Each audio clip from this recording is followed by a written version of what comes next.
El abandono temprano de la educación y formación afecta a miles de jóvenes en España. 1 de cada 7 solo ha completado la etapa de educación obligatoria, la segunda proporción más alta de toda la Unión Europea. Este dato resume una realidad a menudo amarga para los jóvenes afectados y sus familias, que precisa de análisis, reflexión y respuestas políticas y sociales. Sobre el sistema educativo recae gran parte de la responsabilidad de prevenir el abandono escolar y de evitar que, cuando ocurre, se convierta en definitivo. También las familias son decisivas junto con los propios jóvenes, sin cuya voluntad y esfuerzo, todo empeño de superar metas educativas resulta infructuoso. Mucho se ha avanzado en la reducción del abandono educativo temprano desde que comenzó este siglo, cuando un 25% de las chicas entre 18 y 24 años y un 40% de los chicos de la misma edad habían salido de colegios e institutos antes de completar el bachillerato o la formación profesional de grado superior. Sin embargo, todavía queda mucho por hacer. Y es que salir anticipadamente del sistema educativo no solo reduce el potencial laboral de los jóvenes y sus oportunidades de independencia económica, sino con frecuencia también limita su horizonte cultural y su integración social, afectando así directamente a su bienestar y a su felicidad a lo largo de la vida. ¿Por qué abandonan todavía tantos jóvenes la formación? ¿Qué palancas de cambio podemos y debemos utilizar como sociedad? ¿Qué estrategias están resultando efectivas para animar a esos chicos y chicas a continuar formándose?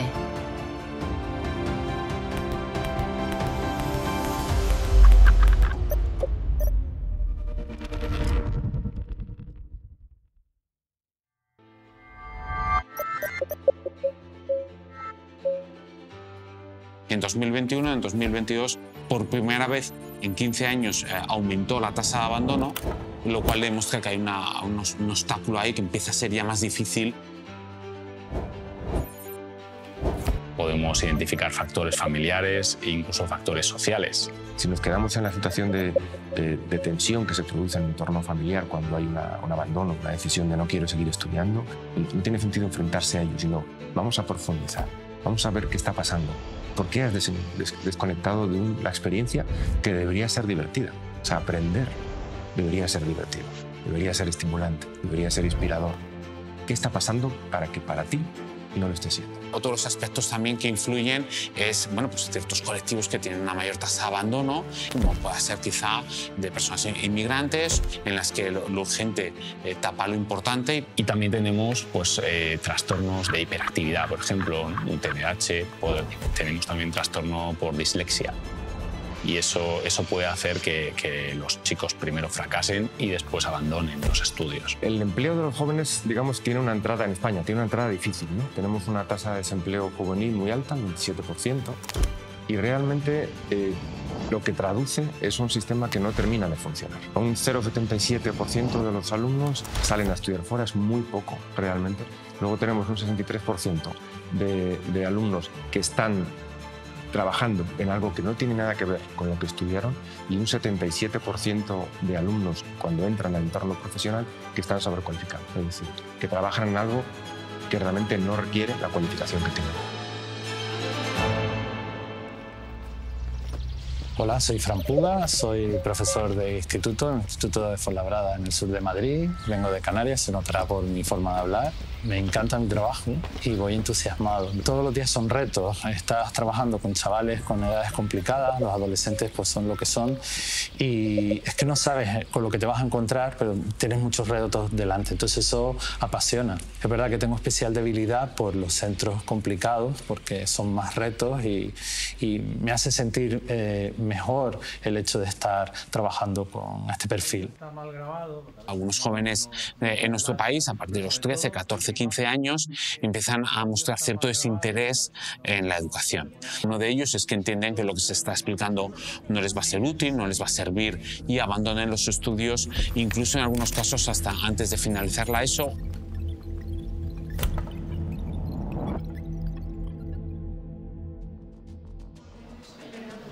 Un docente, más que una persona que transmite contenidos, debe ser también un acompañante, una persona que está acompañando en el tránsito a la vida adulta. Pero claro, esto lleva un plus de trabajo que no se paga, que no te lo descuentan del horario. pero es que es verdad que después es tal el fruto que la satisfacción es tan grande que esto no hay quien lo pague, ni sueldo, ni hora, ni nada de nada. Hemos tenido experiencias de todo tipo. Yo en mi caso me he encontrado con situaciones muy bárbaras, como alumnos con conductas autolíticas que después terminan ejecutándolo, o alumnas que están desarrollando la prostitución, cosas muy hardcore. Una de las funciones principales del docente es despertar ese deseo por aprender. Pero realmente lo importante no es tanto darle la solución, sino darle pautas para interpretar, para leer día a día lo que está pasando en el mundo. Porque entonces forma parte del mundo cuando lo entiendes.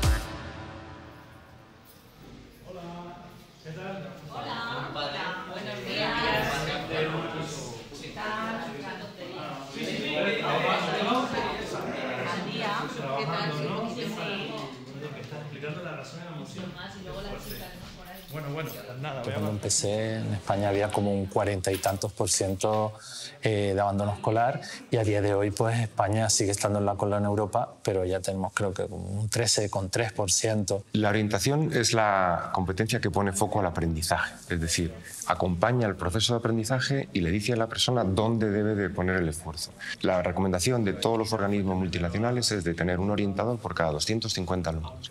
En España tenemos uno por cada 750. Desde 2008 hasta 2022 se ha registrado un descenso de la tasa de abandono muy importante. Falta subtítulos, pero... Cuando hablamos de abandono escolar es muy injusto decir que el alumno no tiene un nivel competencial como para sacar las materias. No va por ahí. Hay muchos contextos, muchas realidades que les afectan. Y una es la situación económica, familiar. Sin lugar a dudas, si tú no trabajas con ellos eso y les ayudas a superar esas movidas, pues evidentemente no van a superar los estudios porque no es su prioridad. Es verdad que el nivel socioeconómico influye en la tasa de abandono, y el nivel socioeconómico suele ser algo más bajo en la pública que en la concertada o en la privada. La tasa de abandono, la probabilidad de abandonar los estudios es 11 veces más elevada si la madre o el padre del joven tiene como mucho estudios de primaria con respecto a los jóvenes cuyos padres tienen estudios superiores. La evolución está siendo buenísima y yo estoy súper entusiasmado porque en poco tiempo han dado con la clave. Bueno, yo cuando empecé mi labor como docente, pues me encontré con un proyecto muy chulo en Canarias que se llamaba Tutorías Afectivas. La experiencia cuando yo me metí dentro de esto fue muy grata. Te encuentras que estás acompañando a un alumno con una problemática muy compleja de la que tienes que abordar muchas cosas y al final sacarlo adelante. Yo soy de los profes que piensan que hay que incentivar al alumno a que descubra qué es lo que le gusta y qué es su pasión. Durante toda mi trayectoria como docente he intentado hacer proyectos donde el alumno después se vea posible candidato a ejecutarlo en su vida. Y la sensación es que tenemos que trabajar más por proyectos. Nuestro centro a grabar un documental sobre el abandono escolar. El que los chavales se vean pues, diseñando, trabajando para una televisión en el instituto ha generado pues, un entusiasmo bestial, y eso lo hemos comentado en la comunidad educativa. Incluso alumnos pues, que estaban un poquito más perdidos, sin ganas, asentistas a nivel escolar, han vuelto a engancharse. Pues yo le pediría a un profesor que tuviese pasión por lo que hace, y pues una de esas cosas es Fran, porque le encanta hacer su trabajo, por lo que veo. Las clases de Fran son diferentes pues porque aparte del contenido que hacemos, que no tiene nada que ver con el que hacemos normalmente, de lengua, mati y esas cosas. Lo que me gusta de Fran es que siempre te está motivando a seguir con tu futuro y que nunca dejes los estudios. Si definiría a Fran con una palabra es pasional. Yo insisto, en la educación hay que contextualizar, diseñar situaciones de aprendizaje real y que el alumno vea que lo que aprende en el centro transforma su realidad. Si hacemos eso, alcanzamos no el 100%, pero sí que podemos conseguir que el alumnado se entusiasme y no haya tanto asentismo escolar.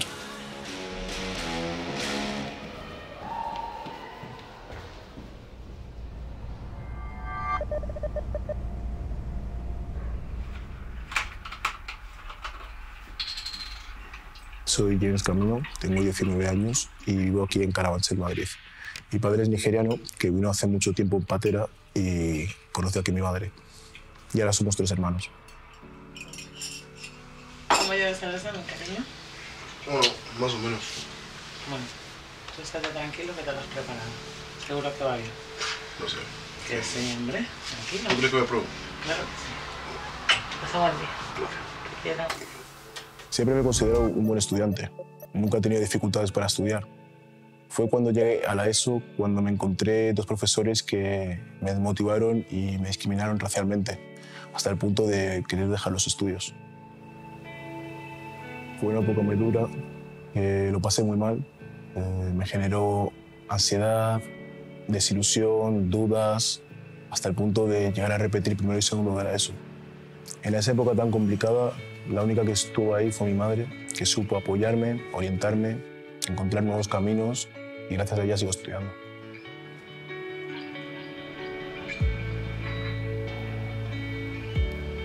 Empecé un nuevo grado de FP sin saber mucho dónde me metía, hasta que conocí a un profesor que me cambió la vida. Me motivaba, me entendía, me comprendía, me hizo tener seguridad en mí mismo y me dio las ganas de seguir estudiando. El éxito en el proceso de aprendizaje no es tanto la nota que consigo, sino que acierte en aquello que estoy estudiando, que lo que estudio tiene que ver con quién soy yo, con cómo es el mundo y cómo puede ayudarme los estudios a tener una vida más plena, de alguna forma. Creo que deberíamos de pasar de preparar para la EBAU a preparar para la IBI, ¿no? Es decir, hacia un mundo mucho más flexible, más complejo y donde el sujeto, es decir, el ciudadano, tiene que ser más inteligente a la hora de analizar y tomar decisiones. Volver a estudiar me ha aportado recuperar confianza en mí mismo, tener nuevas amistades, ser más sociable, tener más responsabilidades y sentirme más realizado. Ahora estoy enfocado en terminar mi curso de sistemas microinformáticos y redes y luego me gustaría hacer un superior, ya sea de aplicaciones móviles o aplicaciones web, y después no sé si seguir con una ingeniería o meterme al ámbito laboral. Hay una, digamos, modalidad formativa que ha ido creciendo mucho en España, que es la formación profesional, ¿no? Durante años se veía la formación profesional como una opción solo para aquellos jóvenes que no tenían un buen desempeño académico. Pero en los últimos 10 años se ha duplicado la matrícula.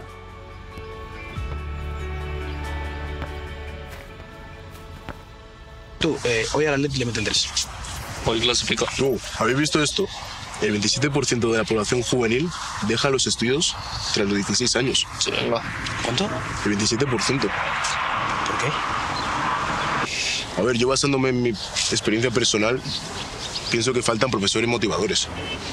Que creo que es algún pilar fundamental. Que sí, que a lo mejor hay 40 personas en clase y no puedes con todos, sí, pero pienso que faltan. También pienso que no nos informan bien de qué salidas hay al terminar la ESO y esas cosas. No sabemos qué vamos a hacer en el futuro ni de qué queremos trabajar. No, pero mira Jesús. O sea, él quiere estudiar, pero no puede por su familia. O sea, tiene que cuidar a sus hermanos y a veces trabajar para ayudar y aportar en casa. Pues, por ejemplo, mi hermano, ¿no? Conocéis, ¿no? Sí. Que le he tenido que estar asesorando durante todos estos años porque no ha encontrado una motivación extra. Y yo creo que es muy importante tener una motivación, ¿no? ¡Buah! Acabo de meter el Barcelona. Hay un estudio muy demoledor de la OCDE que se llama Dream Jobs, que se ha hecho en 41 países y dice que de media los adolescentes en esta etapa de toma de decisiones conocen solo 10 profesiones. 10 profesiones de las cuales la mitad son profesiones un poco del pasado, es decir, sus padres, sus tíos, profesiones que a lo mejor no son las que van a ocupar ellos, y la otra mitad son profesiones un poco irreales, ¿no? En el sentido de influencer, youtuber, que están bien pero que no darán empleo a todos. Si yo quiero llegar a alcanzar un nivel de vida, pero elegí mal la profesión o elegí mal los estudios, puedo encontrarme con que no consigo alcanzar el nivel de vida que me gustaría simplemente porque me coloqué mal, me orienté mal. Mi nombre es Beatriz Núñez, llevo 25 años trabajando aquí en Padre Piquer, soy profesora de lengua y literatura y directora pedagógica de secundaria y bachillerato. El proyecto de aulas cooperativas multitarea nació hace ya casi 20 años a raíz de una situación de crisis, ¿no? De mucho abandono escolar, de mucho fracaso escolar académico, de mucha quemazón de cierta parte del profesorado. Entonces, bueno, pues como en todo momento de crisis, pensamos que había que cambiar algo, que hacer algo diferente, ¿no? Para que las cosas cambiaran. El método se basa fundamentalmente en el trabajo cooperativo, en potenciar el trabajo cooperativo, en la multitarea para poder atender a todo el alumnado, porque nosotros contamos con un alumnado muy diverso. En la codocencia siempre estamos al menos 2 o 3 profesores a la vez en el aula y en el trabajo por ámbitos, fundamentalmente. El eje vertebrador de toda nuestra metodología es la inclusión educativa, es decir, que todo el mundo pueda estar incluido en el aula y no tener que estar sacando alumnos o generando guetos fuera del aula, ¿no? Tuvimos un estudio, diríamos, externo que nos fue evaluando con el Instituto IDEA, nos evaluó tanto la parte académica como la parte socioemocional y fue muy llamativo cómo descendieron las tasas de abandono escolar. Lo primero para venir al colegio es sentirte a gusto, sentir que es un lugar seguro, donde te quieren, donde se te aprecia y a partir de ahí viene el aprendizaje, ¿no? Entonces empezamos a trabajar mucho eso. Pasaba mucho más tiempo con los tutores, los ámbitos eran de más horas, con lo cual había mucha flexibilidad horaria también y los alumnos empezaron a faltar muy poco. Pero realmente el abandono escolar sí que se redujo.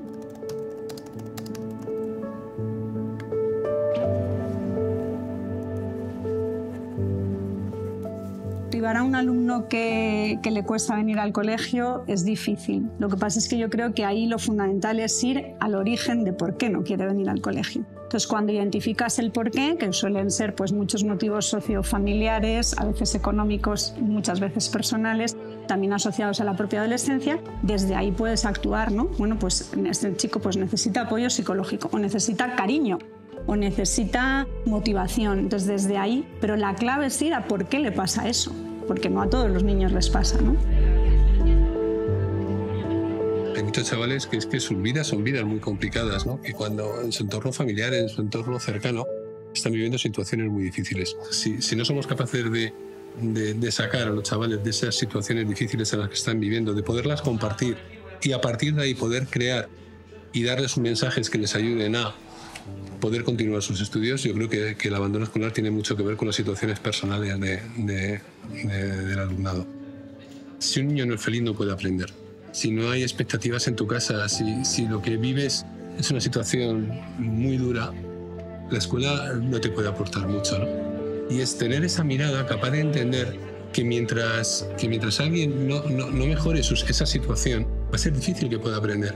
Si yo estoy peleado con la vida, no voy a aprender las ecuaciones de segundo grado. O sea, desde primero tengo que reconciliarme conmigo, ¿no? Y tengo que reconciliarme con mi entorno. La cuestión está cuando detrás de ese fracaso escolar uno siente yo no puedo, soy tonto, no soy capaz.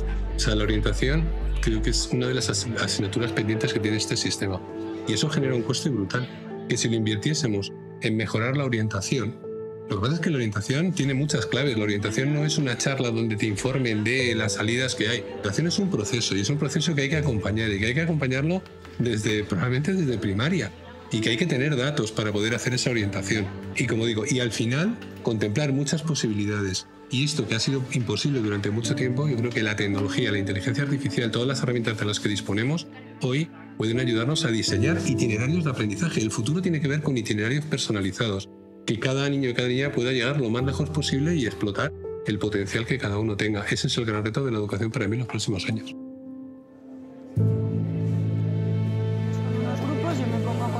Le vamos revisando. ¿Tú quieres que yo mire los exploradores? Los exploradores. Pues cada miembro de la pareja tiene que tener la tabla rellenada. ¿Y la van a exponer? Y luego se la cuentan a la otra pareja que está investigando sobre los nativos. Nos ponemos ahí, sí.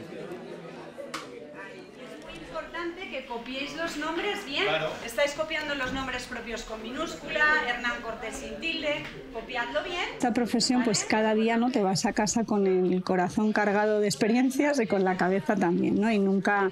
Bueno, pues encuentras la receta perfecta para llegar a todos, es difícil.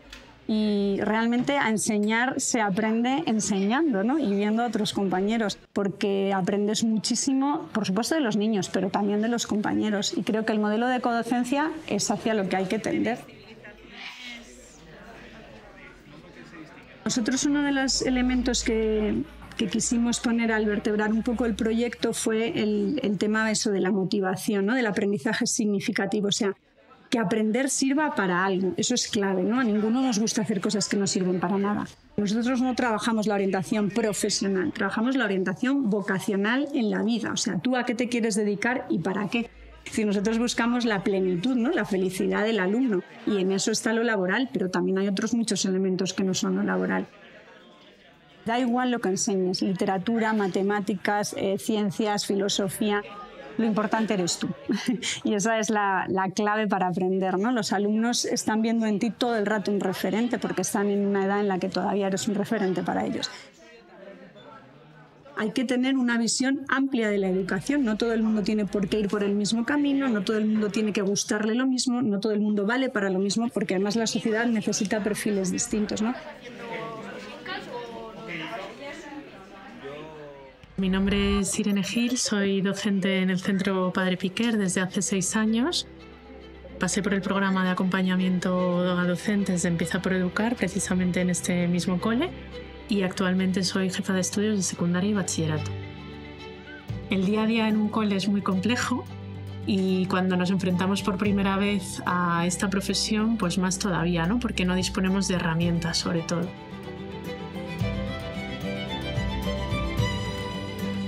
Fundación Empieza por Educar tiene un programa de acompañamiento y formación de profesorado. Es un acompañamiento a profesores noveles en sus 2 primeros años y tenemos una serie de formaciones y sobre todo la figura de un tutor que nos acompaña en nuestro día a día. Yo creo que es una figura clave en la formación del profesorado y en la inducción a la docencia, ¿no? Esa persona que te acompaña, que te hace ver la clase con otra mirada. Nosotros trabajamos muy centrados en el chico o chica con el que hablamos, ¿no? Y realmente él siente que nos importa, que queremos escucharle, que queremos saber su historia y que desde ahí no imponemos una situación, no le tratamos como un número, no le evaluamos simplemente con su expediente o su matrícula, ¿no? Sino que acompañamos un proceso.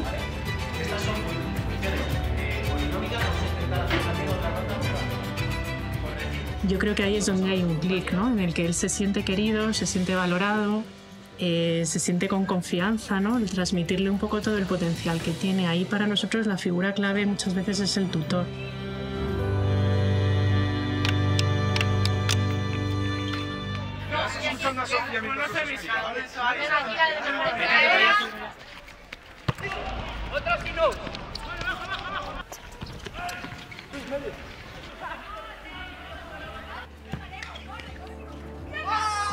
Yo creo que en general todo lo que suponga favorecer las expectativas del alumnado pasa fundamentalmente por un profesorado vocacionado, con un profesorado que crea realmente en esa función orientadora que tiene que tener la educación. O sea que al final tiene mucho que ver con los profesores con los que te cruzas.